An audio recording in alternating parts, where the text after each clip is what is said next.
اعلیٰ حضرت نے کتاب لکھی الامن والعلا، اس میں آپ فرماتے ہیں جو حضور کی پناہ میں آ جاتا ہے نا وہ بچ جاتا ہے۔ اللہ کرے آپ کو سمجھ آئے میری بات کی۔ جو حضور کی پناہ میں آ جاتا ہے، وہ جو دنیا دار رہتا ہے، مالدار رہتا ہے، حضور کی پناہ میں نہیں آتا وہ بے سکون رہتا ہے۔ فرماتے ہیں یہاں دنیا میں بھی حضور کی پناہ میں آ جاؤ، آج لے ان کی پناہ۔ اور آج دلیل آپ نے ابن ماجہ کی حدیث لکھی ہے، حضرت تمیم داری حدیث کے راوی ہیں، اعلیٰ حضرت نے لکھی ہے، فرماتے ہیں جو حضور کی پناہ میں آیا بچ گیا۔ دلیل دیتے ہیں، فرمایا انسان تو انسان، جانور بھی آتے تھے تو بچ جاتے تھے۔ حضرت تمیم داری رضی اللہ تعالیٰ عنہ فرماتے ہیں کہ ہم کھڑے تھے، ایک اونٹ دوڑتا ہوا آیا، نبی کریم صلی اللہ علیہ وسلم کے پہلے اس نے قدموں پہ سجدے کیے۔ صحابہ کہنے لگے حضور ہمیں بھی اجازت دیں، فرمایا وہ تو بے زبان ہے، اسے تو پتہ کوئی نہیں، پیش نظر ہے وہ نو بہار، سجدے کو دل ہے بے قرار، روکیے سر کو روکیے یہی تو امتحان ہے۔ فرمایا اسے کیا پتا، تم تو مکلف ہو شریعت کے، تمہیں اجازت نہیں ہے۔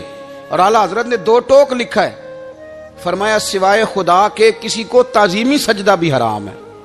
یہ نوٹ کر لیں میری بات۔ اور اعلیٰ حضرت نے فتاوی رضویہ میں لکھا ہے کسی قبر پہ جاؤ تو 4 ہاتھ دور کھڑے رہو۔ اللہ کرے آپ کو سمجھ آئے، کتنے ہاتھ؟ 4 ہاتھ دور کھڑے رہو، سورۃ فاتحہ پڑھو، درود شریف پڑھو، جس قبر پہ گئے ہو ان کی روح کو اصال ثواب کرو، ان کے وسیلے سے دعا مانگو۔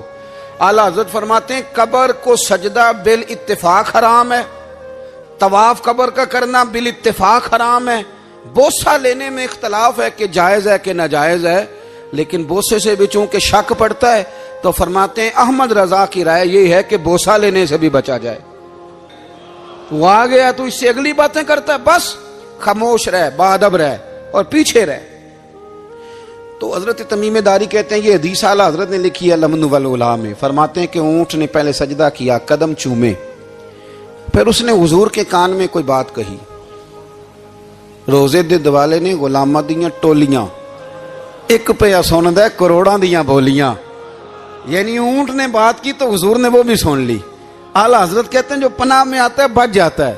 کہتے ہیں رسول کریم نے نا اونٹ کی پشت پہ ہاتھ پھیرا اور اللہ کے محبوب فرمانے لگے فکر نہ کر، اب تو آ گیا ہے نا تو جیسے تو کہے گا ویسے ہی ہو جائے گا، جیسے تو کہے گا ویسے ہی۔ ابن ماجہ میں موجود ہے، پر میں چونکہ فاضل بریلوی رحمت اللہ علیہ کی کتاب سے پیش کر رہا ہوں الامن والعلا سے، تو میں اسی انداز میں پیش کر رہا ہوں جس انداز میں وہاں ہے۔ حضرت تمیم داری کہتے ہیں کہ ہماری سمجھ میں بات کوئی نہ آئی، تھوڑی دیر گزری تو کچھ لوگوں نے ہاتھوں میں رسیاں پکڑی ہیں، خنجر پکڑے ہیں، دوڑے آئے، یا رسول اللہ یہ ہمارا اونٹ ہے۔ حضرت تمیم داری کہتے ہیں میں نے دیکھا کہ جب وہ آ گئے نا خنجر لے کے تو اونٹ حضور کے پیچھے چھپ گیا۔ آج لے ان کی پناہ، آج مدد مانگ ان سے، وہ حضور کے پیچھے چھپ گیا۔ تو کہتے ہیں کہ نبی کریم صلی اللہ تعالی علیہ وسلم نے فرمایا کیا مسئلہ ہے بھائی؟ یا رسول اللہ ہمارا اونٹ ہے، ذبح کرنے لگے تھے دوڑ آیا ہے۔ تو حضور فرمانے لگے وہ تو تمہاری شکایت کر رہا ہے۔ وہ کہتا ہے یا رسول اللہ میں نے برسوں ان کی نوکری کی، برسوں میں نے بڑی نوکری کی۔ صحیح کہتا ہے یا رسول اللہ؟ ٹھیک کہتا ہے حضور، اب بوڑھا ہو گیا ہوں، تھوڑا زیادہ بوجھ نہیں اٹھا سکتا، تو مجھے ذبح کر کے کھانا چاہتے ہیں، میں مرنا نہیں چاہتا۔ نبی کریم فرمانے لگے اچھے لوگ یہ صلہ دیتے ہیں؟ انہوں نے عرض کی حضور آپ حکم کر دیں، ہم اس کو چھوڑ دیتے ہیں یا رسول اللہ، نہیں ذبح کریں گے، خدمت کریں گے۔ حضور فرمانے لگے نہیں، اب میرے پاس آیا ہے نا، اب میں نے واپس نہیں کرنا، آج ہو گیا ہے، آج لے ان کی پناہ، آج مدد مانگ ان سے، آج ہو گیا یا رسول اللہ پھر رکھ لیں۔ حضور نے فرمایا نہیں بھائی پیسے بتاؤ کتنے؟ یا رسول اللہ نہیں کچھ نہیں۔ نبی کریم علیہ السلام نے فرمایا نہیں بتاؤ کتنے، بتاؤ کتنے؟ انہوں نے کہا حضور ایک دفعہ ریٹ لگایا تھا تو 100 دینار لگا تھا۔ حضور نے فرمایا بلال دے دو 100 دینار، 100 دینار دے دیا۔ اعلیٰ حضرت فرماتے ہیں دیکھو ان کی پناہ میں آنے کی برکتیں کتنی ہیں۔ ان سے کہا تم جاؤ، وہ چلے گئے۔ حضور نے پشت پہ ہاتھ پھیرا، فرمایا جا تو آزاد ہے۔ حضرت تمیم داری کہتے ہیں وہ پہلے گیا پھر پلٹ کے آیا، اس نے نبی پاک کے کان میں کو بات کی، کئی باتیں کی، پر میں ایک بات کرتا ہوں، کئی باتیں کی، ایک بات کی تو حضور رو پڑے۔ اونٹ چلا گیا، ہم نے عرض کی حضور یہ کیا کہہ گیا ہے؟ تو محبوب فرمانے لگے یہ کہہ گیا یا رسول اللہ جس طرح آپ نے مجھے چھری سے بچایا ہے، میں دعا کرتا ہوں اللہ آپ کی امت کو جہنم سے محفوظ فرمائے، اللہ جہنم سے بچائے آپ کی امت کو، اس طرح مجھے چھری سے آپ نے محفوظ کیا۔ اعلیٰ حضرت فرماتے ہیں کن چکروں میں پڑے ہوئے ہو، کن چکروں میں؟ پیسوں کی پناہ لیتے ہو، عہدوں کے پیچھے چھپتے ہو، دولت کے پیچھے چھپتے ہو، تعلقات کے پیچھے چھپتے ہو، فرمایا مصیبت آئے گی تو یہ سارے ہٹ جائیں گے۔ اگر پناہ لینی ہے تو مدینے والے محبوب کی پناہ لو، دروازہ رسول پہ آؤ، نبی کریم کی بارگاہ میں جھکو، حضور سے پیار کرو۔ اعلیٰ حضرت فرماتے ہیں محبوب کا ادب کرو، رسول اللہ کی غلامی کرو۔ فرماتے ہیں پھر کے گلی گلی تباہ، ٹھوکریں سب کی کھائیں کیوں، دل کو جو عقل دے خدا تو تیری گلی سے جائے کیوں۔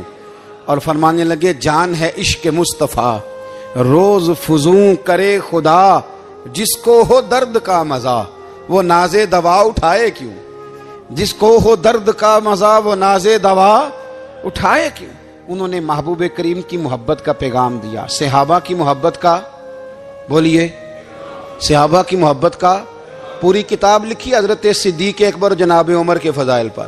اور مزے کی بات یہ ہے کہ اعلیٰ حضرت نے نا اردو شاعروں میں سے کسی کو توفیق نہیں ہوئی حضور کو شہنشاہ کہنے کی، اعلیٰ حضرت نے کہا میرے نبی شہنشاہ ہیں۔ دلیل کیا دی؟ فرمانے لگے پڑھو ترمذی، حضور نے فرمایا میرے دو وزیر زمینوں میں ہیں، دو آسمانوں میں۔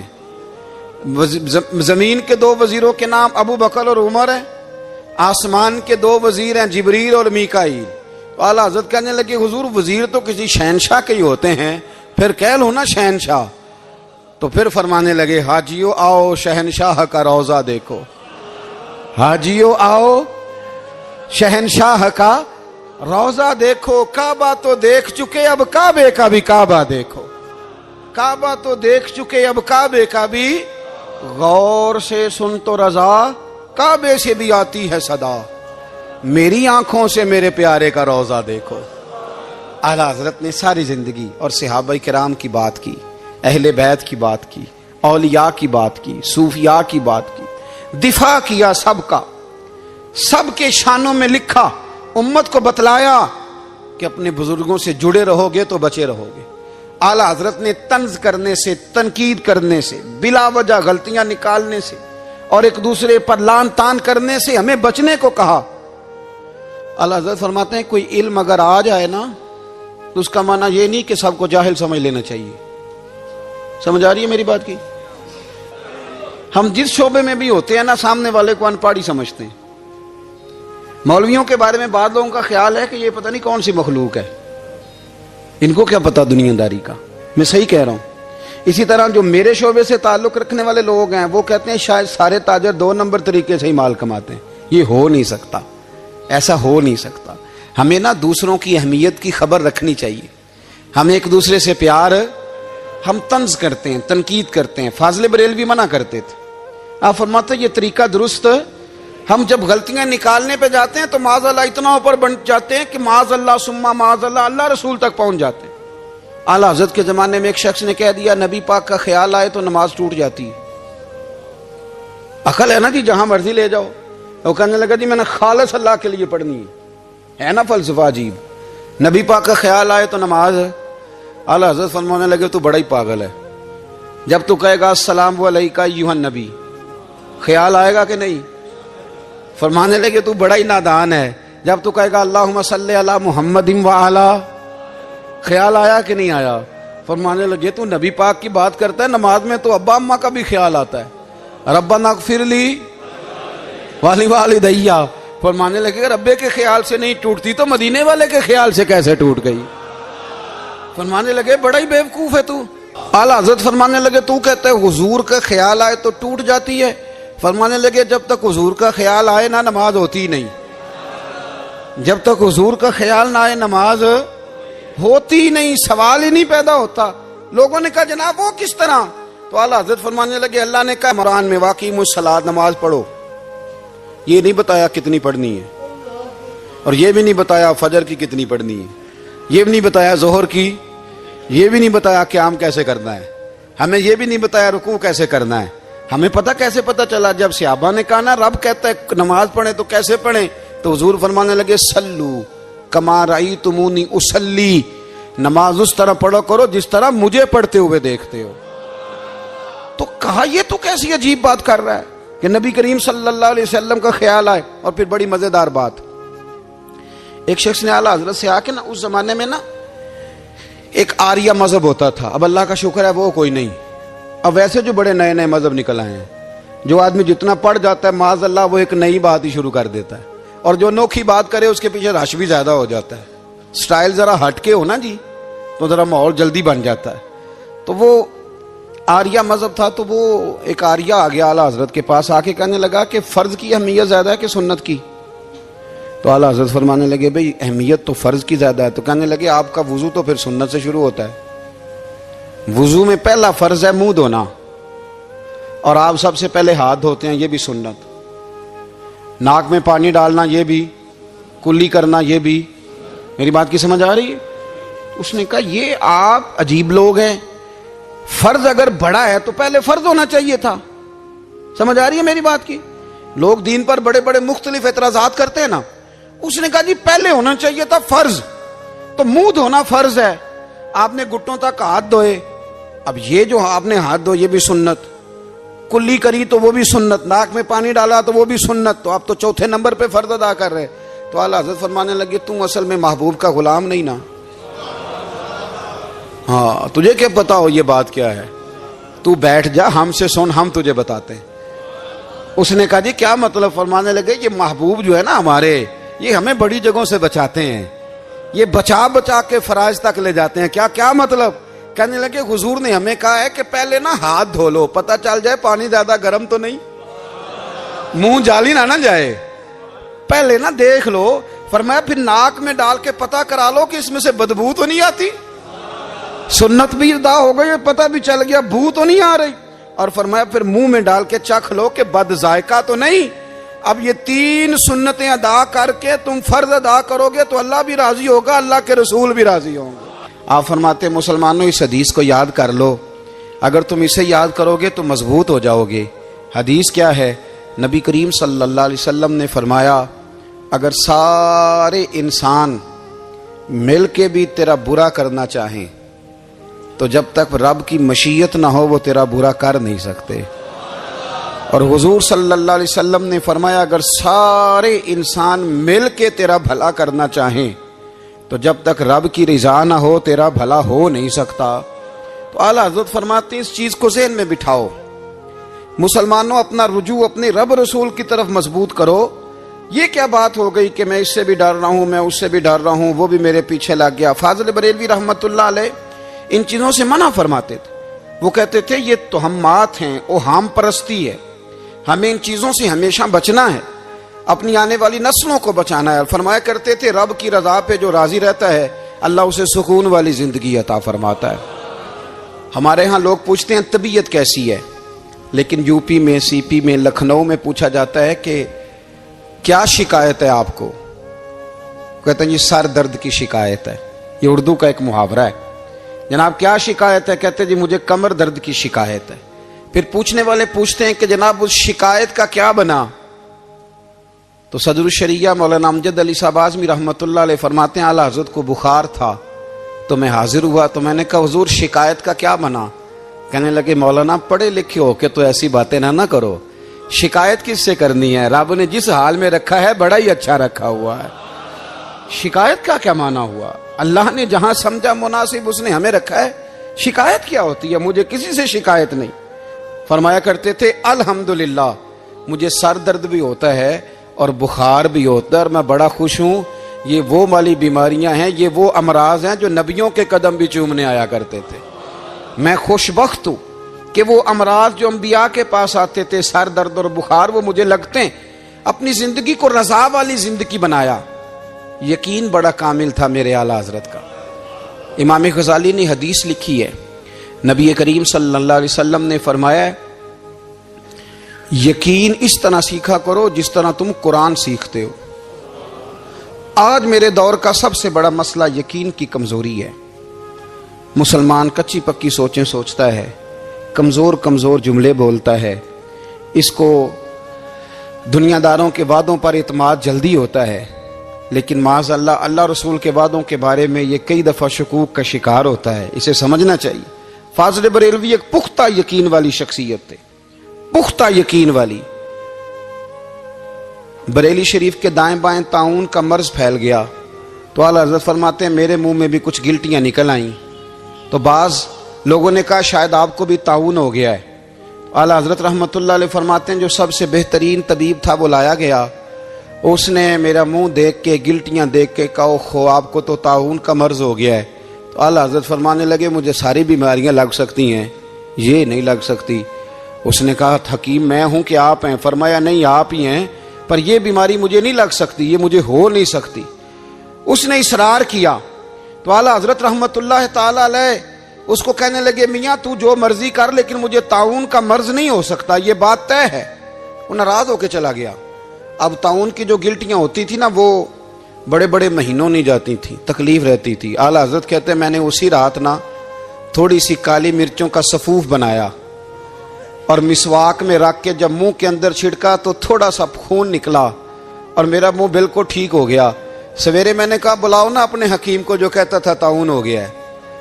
تو لوگ کہنے لگے حضور آپ کو ویسے کیسے پتا تھا طاعون نہیں ہے؟ فرمانے لگے پتہ اس طرح تھا کہ اللہ کے رسول صلی اللہ علیہ وسلم نے ایک دعا ارشاد فرمائی ہے، فرمایا کسی مریض کو دیکھ کے پڑھ لو الحمدللہ الذی مما ابتلاک بہ وفضلنی علی کثیر ممن خلق تفضیلا۔ حضور نے فرمایا کسی بیمار کو دیکھ کے، مصیبت والے کو دیکھ کے یہ دعا پڑھو، تم اس مصیبت میں شکار نہیں ہوں گے۔ فرمانے لگے میں نے طاعون کے مریض کو دیکھ کے دعا پڑھ لی تھی، تارے ٹوٹ سکتے ہیں، چاند گر سکتا ہے، سورج اپنی جگہ چھوڑ سکتا ہے، پر مدینے والے محبوب کی بات غلط نہیں ہو سکتی۔ یہ میرا یقین کامل ہے، ساڈے نبی دی زبان ساڈے واسطے قرآن، یہ بات غلط ہو سکتی؟ مضبوط یقین فاضل بریلوی کا، مضبوط نظریات۔ اعلیٰ حضرت رحمت اللہ تعالی علیہ سے کسی نے کہا آپ کس طرح کے مومن ہیں، کس طرح کے مومن ہیں؟ تو اعلیٰ حضرت فرمانے لگے میرا دل چیرو، اس کو کھولو، ایک طرف لا الہ الا اللہ لکھا ہوگا، دوسری جانب محمد رسول اللہ لکھا ہوگا، کھول کے دیکھ لو۔ ایک تو یقین کی پھر دوسری بات، خشک لوگوں کو زندگی گزارنے کا مزہ کوئی نہیں آتا، زندگی گزارنے کا مزہ اسے ہی آتا ہے جسے کسی سے پیار ہو جاتا ہے۔ باقی نہ دیکھیں نا، ایک بندہ جبرن ایک شخص بچے پالتا ہے، وہ کہتا ہے یہ میرے لیے کیا مصیبت ہے 5 بچے، اور ایک شخص کو بچوں سے پیار ہو جاتا ہے، وہ جوان بھی ہے خوبصورت بھی ہے پر عید پہ کپڑے نہیں خریدتا، بیوی سے کہتا ہے میں پرانی پہن لوں گا پر بچوں کو نہیں لے دے۔ اور بھائی تیری خواہشیں مر گئی ہیں، تیری خوبصورتیوں کی طرف جانے کی آرزویں ختم ہو گئی، تو کہنے لگا سارا کچھ ہے پر بچوں سے پیار جو ہو گیا۔ اعلیٰ حضرت رحمت اللہ علیہ بہت بڑے فلسفی تھے، منطقی تھے، بہت بڑے سائنسدان تھے۔ یہاں بڑا سنجیدہ اجتماع ہے، میں بڑی خاص بات کرنے لگا ہوں۔ سارے سائنسدان کہتے ہیں زمین گھومتی ہے، اعلیٰ حضرت نے اتنی موٹی کتاب لکھی ہے زمین ساکن ہے۔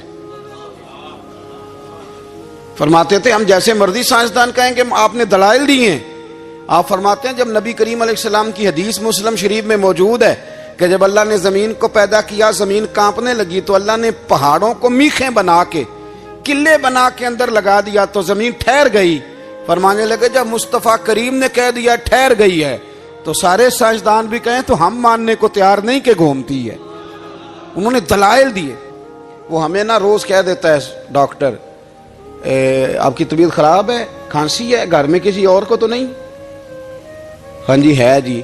وہ کہتا اسی کی وجہ سے ہو گئی ہے۔ او خدا کے بندے، نبی کریم علیہ السلام نے فرمایا بیماری متعدی نہیں ہوتی، ایک سے دوسرے کو نہیں لگتی۔ اور بڑے سادے انداز میں مسلم کی حدیث ہے، ایک صحابی نے کہا یا رسول اللہ میرے اونٹ کو اس اونٹ سے خارش پڑ گئی ہے، تو اللہ کے رسول فرمانے لگے تیرے اونٹ کو تو اس سے پڑی ہے تو اس کو کہاں سے پڑی تھی؟ کہنے لگا جی وہ تو قدرتی معاملہ ہے، تو حضور فرمانے لگے یہ بھی قدرتی معاملہ ہے۔ اب ہمیں جو مرضی، اعلیٰ حضرت کے زمانے میں لوگوں نے کہا کشش ثقل ہے، زمین اپنی طرف چیزوں کو کھینچتی ہے۔ دلیل کیا ہے؟ وہ کہنے لگے جی سیب گرتا ہے تو زمین پہ، آم گرتا ہے درخت سے تو زمین پہ، امرود گرتا ہے تو، انار گرتا ہے تو زمین میں کشش ہے، کھینچ لیتی ہے۔ اعلیٰ حضرت فرمانے لگے شاباش، سائنسدان جو کہیں گے ہم مانیں گے۔ فرمانے لگے زمین نے آدھا کلو کا سیب کھینچ لیا ہے، 1.5 پاؤ کا انار کھینچ لیا ہے، پر ہم نے غبارے میں 1.5 چھٹانگ ہوا بھر دیا، وہ تو زمین سے کھینچا نہیں گیا۔ یہ کس قسم کی کشش ثقل ہے؟ یہ ابھی 2 سال پہلے ڈاکٹر عبد القدیر خان کا مضمون چھپا تھا روزنامہ جنگ میں۔ وہ کہتا ہے مجھے وہ مولوی چاہیے تھا جس کے پاس قرآن حدیث بھی ہو اور سائنس کے علوم بھی ہوں۔ کہتا میں نے زمانے کے دروازے کھٹکھٹائے، پھر میں پہنچا بریلی کے امام کے پاس، اور کہتا ہے وہاں جا کے نہ میں ٹھہر گیا ہوں، اس لیے کہ مجھے قرآن و سنت کا نور بھی ملا ہے اور مجھے سائنس کے رموز بھی ملے ہیں۔ یہ واحد شخص ہے جو دین کو سائنس کا پابند نہیں کرتا بلکہ سائنس کو مدینے والے کا غلام بناتا ہے، مدینے والے کا غلام بناتے ہیں۔ تو اعلیٰ حضرت فرمانے لگے عجیب فلسفہ ہے نا جی، آم کھینچ لیا اس نے، سیب کھینچ لیا، امرود کھینچ لیا، پر اس سے 1.5 چھٹانگ والا غبارہ۔